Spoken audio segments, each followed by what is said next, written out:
Всем привет! Тематика сегодняшнего видеообзора посвящена американским сидельным тягачам, и в сегодняшнем видео я хочу вам показать 10 моделей, которые мне удалось приобрести от производителя EXO Models. Конечно, грузовиков у меня в коллекции значительно больше. Если говорить об американской технике от EXO, то тягачей порядка 20 единиц на сегодняшний день мне удалось собрать, но некоторые модели я уже демонстрировал в общем видео, где показывал сразу десяток грузовиков, поэтому показывать их в сегодняшнем видеоролике я не буду. И вы в комментариях можете написать, а какие американские траки есть в вашей коллекции. Возможно, вам тоже удалось собрать такие же грузовики, как у меня, возможно, ваши тягачи в другой схеме окраски.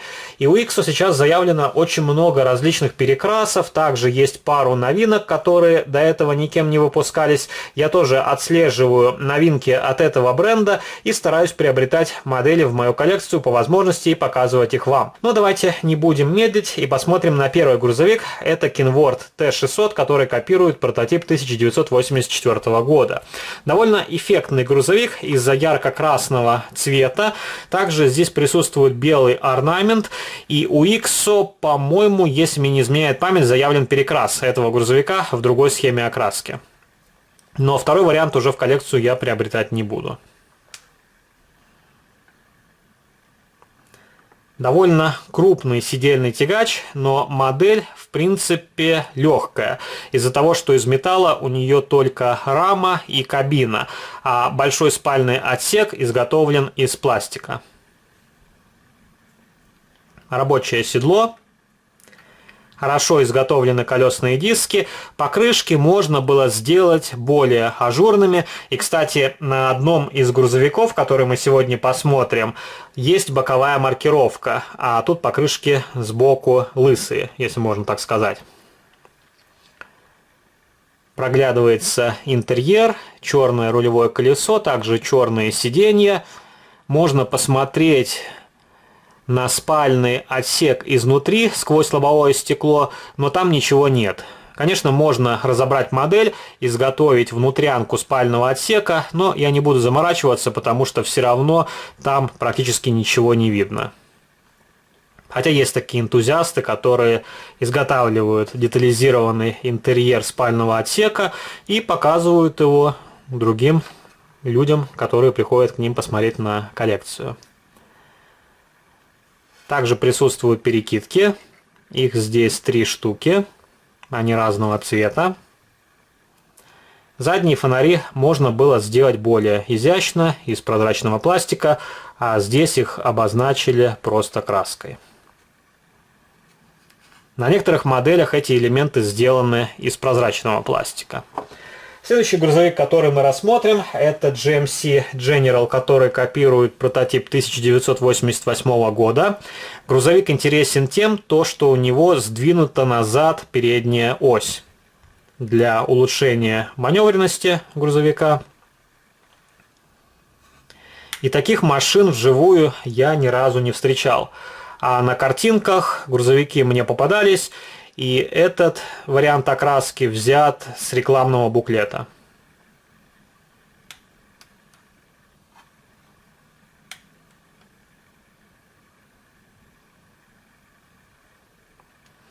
Довольно высокий спальный отсек из-за того, что здесь крупный обтекатель. Сиденья окрашены коричневым цветом, руль черный. Стеклоочистители из фототравления, они тоже покрашены в черный цвет. Не самый симпатичный грузовик, как и предыдущий вариант, но тем не менее модель довольно интересная. И по размеру эти грузовики примерно одинаковые. Только у Kenworth более крупный спальный отсек. И здесь еще подставка, можно сказать, старого типа. На следующих грузовиках, которые я вам покажу, уже немножко другой дизайн подставки. Тоже можете обратить на это внимание. Давайте уберем GMC General. Следующий грузовик это еще один Kenworth. Модификация W900, которая копирует прототип 1976 года. Машина в схеме окраски, как в фильме «Смоки и бандит».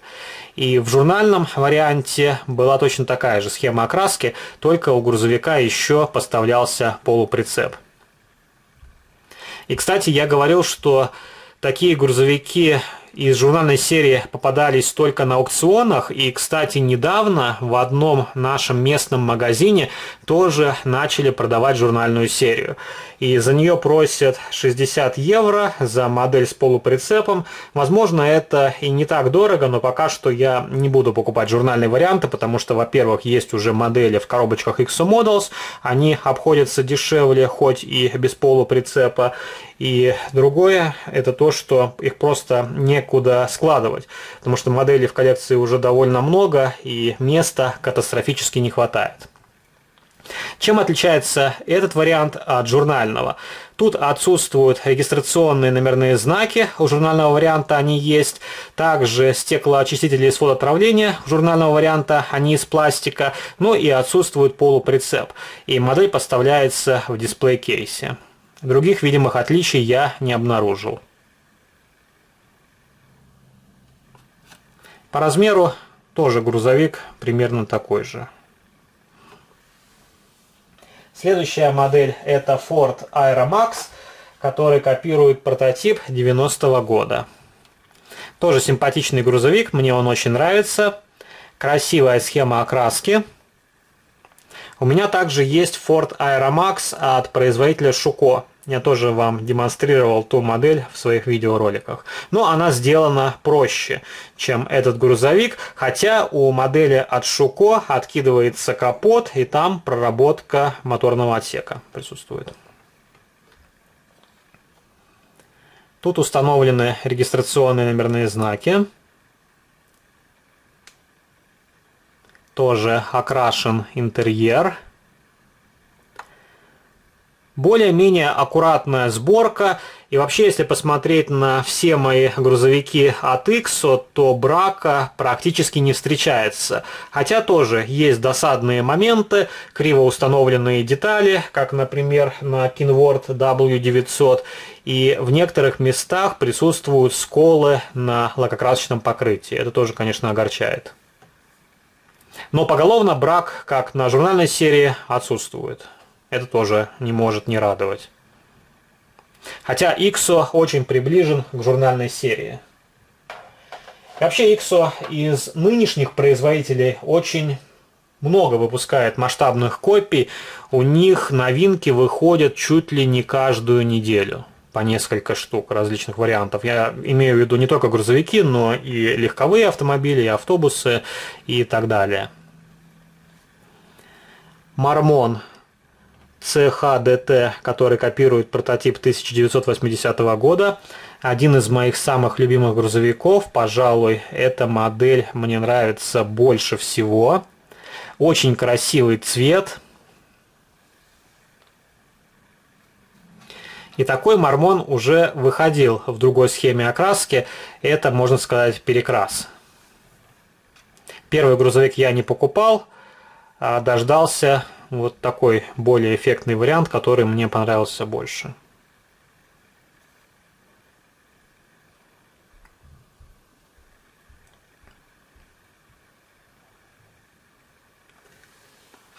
Следующий грузовик бескапотного типа, и он с кабиной дневного типа. Это White 7400, который копирует прототип 1960 года. Наверное, самый маленький трехосный сидельный тягач в этом видеоролике.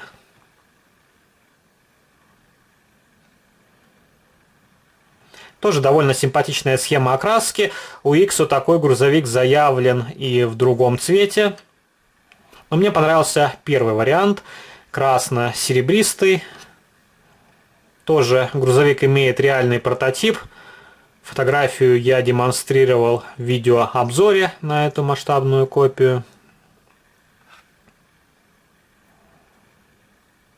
И, конечно, то, что XO берут за основу прототипы на фотографиях, взятых из интернета, иногда играет с ними злую шутку, потому что один из грузовиков у них был покрашен фантазийный цвет именно для этой модификации.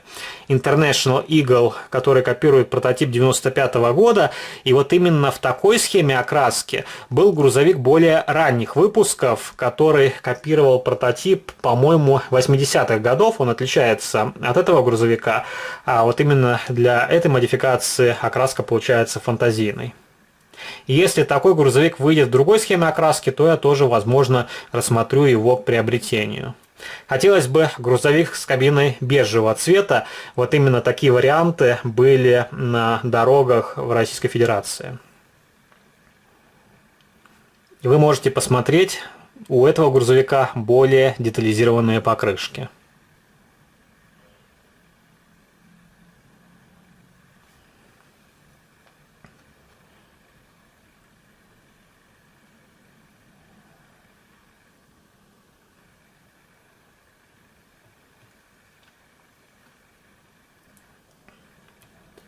Ну, вот такой грузовичок.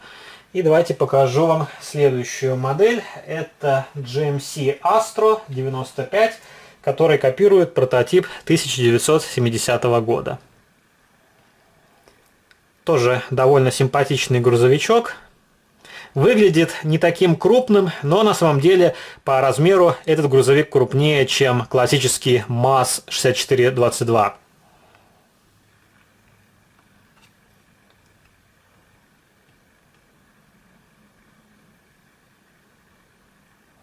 Тоже хорошо проработаны колесные диски, присутствуют перекидки. И у некоторых грузовиков от Exo Models площадка сделана из фототравления, у некоторых моделей она из пластика. А у этого варианта получается комбинированная технология. Есть как пластиковая деталь, так и элементы с фототравления. Задние фонари из прозрачного пластика. Выглядят более реалистично, чем элементы, обозначенные просто краской. И такое ощущение, как будто есть две команды, которые разрабатывают модели для Exo Models. И одни делают более детализированный вариант, а вторые почему-то халтурят и изготавливают менее детализированную масштабную копию. Ну, возможно, это не так. Это всего лишь мое предположение. Еще один бескапотный сидельный тягач марки Mack, серия F, и модель копирует прототип 1977 года. Тоже довольно симпатичная окраска, кабина золотистого цвета с красным орнаментом. И сейчас такой грузовик будет в коричневом цвете, тоже довольно симпатичный, и я думал, что лучше бы было приобрести грузовик с кабиной коричневого цвета. Мне он понравился больше визуально. Но, опять же, вторую модель, скорее всего, покупать в коллекцию не буду, потому что, еще раз повторюсь, категорически не хватает места для хранения этих масштабных копий, и приходится довольствоваться первым выбранным вариантом. Здесь интересно окрашена рама в бордовый цвет, она тоже придает модели эффектности. И последний грузовик, который я покажу в рамках сегодняшнего видеообзора, это еще один GMC General, только более ранняя модификация. Автомобиль копирует прототип 1980 года. И это уже второй перекрас. Первый грузовик был серебристого цвета с голубо-синим орнаментом, если мне не изменяет память. Потом пошел вот такой черный вариант. И потом пошел перекрас, по-моему, оранжевого цвета. И, кстати, это автомобиль «Киногерой». В журнальном варианте машина была полностью черного цвета, по-моему, с золотистыми полосочками маленькими.